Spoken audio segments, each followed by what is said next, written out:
नमस्कार, मैं मोहम्मद सैनुर हसन और आप देख रहे हैं क्राइम जासूस।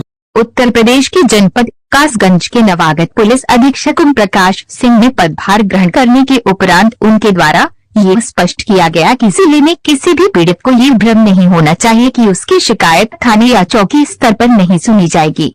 उन्होंने कहा कि पुलिस की कार्यप्रणाली ऐसी होगी कि पीड़ितों की बात थाने और चौकी स्तर पर ही सुनी जाएगी।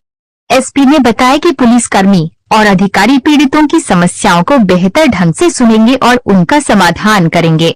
उन्होंने ये भी सुनिश्चित करने को कहा कि गर्मी के मौसम को देखते हुए दूर दराज से आने वाले पीड़ितों के लिए थानों एवं चौकियों पर बैठने और ठंडे पानी की उचित व्यवस्था हो, जो कि पहले से अमल में है। एसपी ओम प्रकाश सिंह ने कहा कि यदि कोई व्यक्ति आपराधिक कृत्य से पीड़ित महसूस करता है तो वह अपनी शिकायत दर्ज कराने के लिए निकटतम थाने या चौकी पर जा सकता है। उन्होंने थाने और चौकी पर तैनात पुलिस अधिकारियों को निर्देश दिए हैं कि वे पीड़ितों की बात पूरी ईमानदारी से सुनें और उनकी समस्याओं का त्वरित निराकरण करें, ताकि पीड़ितों को लगे कि उनकी समस्या का समाधान नियमों के तहत हुआ है। एसपी ने सभी पुलिसकर्मियों की जवाबदेही तय करने की बात कही और चेतावनी दी कि शिकायत या लापरवाही पाए जाने पर सख्त कार्यवाही की जाएगी। एसपी ने जिले में हिस्ट्री शीटों की जानकारी रखने के लिए बीट पुलिस को सक्रिय करने के निर्देश दिए। उन्होंने ये भी कहा कि घटनाओं पर पहुंचने वाली पीआरवी अर्थात पुलिस रिस्पांस व्हीकल मौके पर ही पीड़ितों से आवेदन लेकर उनका समाधान करेगी। उन्होंने स्पष्ट किया है कि थानों पर किसी भी प्रकार की दलाली बर्दाश्त नहीं की जाएगी और दलालों का प्रवेश पूर्णतः वर्जित रहेगा। श्री ओपी सिंह मूल रूप से बलिया के निवासी हैं। श्री ओम प्रकाश सिंह अम्बेडकर नगर जिले में एएसपी रहे। उसके बाद लॉकडाउन के समय सोनभद्र में बतौर एडिशनल एसपी की एक अहम भूमिका में दिखे, जहां लॉकडाउन काल में दिन रात एक करके क्षेत्र में भ्रमणशील दिखे। शामली जिले में 3 साल और बस्ती में 2 साल रहे। जिला बस्ती से आईपीएस में प्रमोशन हुआ। उसके बाद लखनऊ हेडक्वार्टर में एसपी लॉजिस्टिक के पद पर पोस्टिंग हुई। फिर कासगंज जिले में बतौर पुलिस अधीक्षक कार्यभार संभाला। वर्दी निर्धारित है। वर्दी के साथ हम किसी तरीके का कोई दूसरा जो निर्धारित शूज है उसके अलावा कोई जूता हम धारण नहीं कर सकते, तो नहीं कर सकते। टर्नआउट के विषय में तो कहा गया है कि अच्छा टर्नआउट होना चाहिए, तो वो हमारे एक एक जवान तक ये बात जाननी चाहिए कि आपका टर्नआउट बेहतरीन होना चाहिए। नंबर 1। नंबर 2, जो अनुशासन की बात कही, ऐसा नहीं हो सकता कि फिल्मी किसी हीरो या फिल्मी किसी कैरेक्टर के तरीके से हम वर्दी तो पहने हैं, लेकिन हमारे बाल हमें चिढ़ा रहे हैं, ये नहीं हो सकता।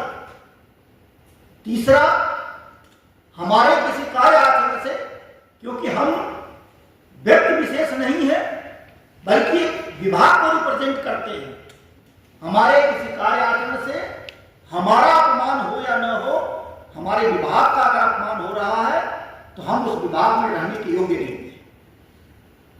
इसलिए मेहरबानी करके कई जगह जो चीजें आती हैं आप लोगों ने भी देखा होगा, कोई वीडियो कोई ऑडियो जो वायरल होता है उसमें किस तरीके की चीजें आती हैं, आपका खून उसको देख करके खौलता हो ना खौलता हो मुझे नहीं पता, लेकिन मुझे आत्मग्लानि होती है और आत्मग्लानि होने के साथ साथ खून भी खौलता है। तो किसी एक व्यक्ति को इस तरीके की छूट नहीं दी जा सकती कि उसके कुकर्मों के कारण पूरे विभाग की बदनामी हो, पूरे जनपद की बदनामी हो। तो इसलिए आप सब लोग क्लियर कट मैसेज सभी को दे दीजिए कि कोई इस तरीके का आचरण अगर किसी स्तर से प्रदर्शित होगा तो जो पुलिस रेगुलेशन में जो कर्मचारी आचरण नियमावली में जो व्यवस्था दी गई है उसका अंतिम दंड मैं दूंगा और सुनिश्चित करूंगा कि नियमों का अधीन वो दंड हो, ताकि कहीं से कोई रेमेडी न मिलने पाए। तो इसलिए अपने आचरण के प्रति भी सतर्क रहना है। मैं बार बार कहता रहता हूं, ये सबके हाथ में है और ये जिसने भी बनाया है किसी तरीके का भेदभाव उसने नहीं किया। जिसके तहत ये हो कि अगर पुलिस वाले रखेंगे तो इसमें रिकॉर्डिंग की व्यवस्था है, और अगर पुलिस के अलावा कोई रखेगा तो वो चीजों को रिकॉर्ड नहीं कर सकता या उससे ऑडियो वीडियो बना नहीं सकता।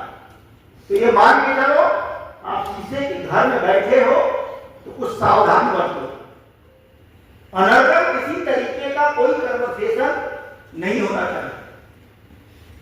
लोकतंत्र हमारे यहाँ जनप्रतिनिधि होते हैं, जनप्रतिनिधि का आचरण कैसा है, वो जनप्रतिनिधि किस प्रकार से क्या कर रहा है, ये जब इलेक्शन होती है तो पब्लिक देखती है, उसकी परीक्षा वहां होती है।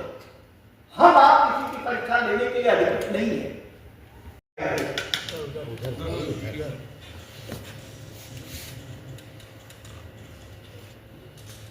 ध्यान कर लीजिए, इतने दिन से अभियान चल रहा है, अगर आपने नाम ही नहीं सुना है तो अपराधियों का सत्यापन तो फिर हो रहा होगा, क्या हो रहा होगा फिर तो आप ही लोग बता सकते हैं। क्या है ये, कोई बताएगा मुझे? पढ़ा तो होगा आप लोगों ने, सबको जानकारी होगी। जब सबको जानकारी है तो उसमें मेरे ख्याल से 23 या 24% अभी इस जनपद का सत्यापन शेष रह गया, अगर मुझे सही याद आ रहा है, यही है। तो वो उसको कई जनपदों ने जब मीटिंग डीजीपी साहब ले रहे, और अगर 100% करना है इसका मतलब कतई नहीं कोरम पूरा कर लो, उसमें क्या क्या चीजें कंपल्सरी है ये भी आपको करना है, तो उसके अनुरूप करा करके, और मुझे प्रगति चाहिए, क्योंकि मैं किसी भी उच्चाधिकारी की मीटिंग में ऐसे नहीं बैठ सकता कि वहां बैठ करके डांट सुनूं कि ये आपका कम है, ये आपका परफॉर्मेंस खराब है, ये आप पता नहीं क्या कर रहे हो। और स्वाभाविक सी है कि अगर मेरी इमेज खराब होगी, मुझे डांट मिलेगी, तो उससे ज्यादा इफेक्ट होकर आप तक जाएगा। तो इसलिए वो भी आप लोग अपने अपने थानों पे सबको बता दो, जो भी आपके बीट पुलिस अधिकारी हैं, जो सूचनाएं ला रहे हैं, उसको जो अपलोड करा रहे हैं, ये सब चीजें उसको क्लियर कराया। अब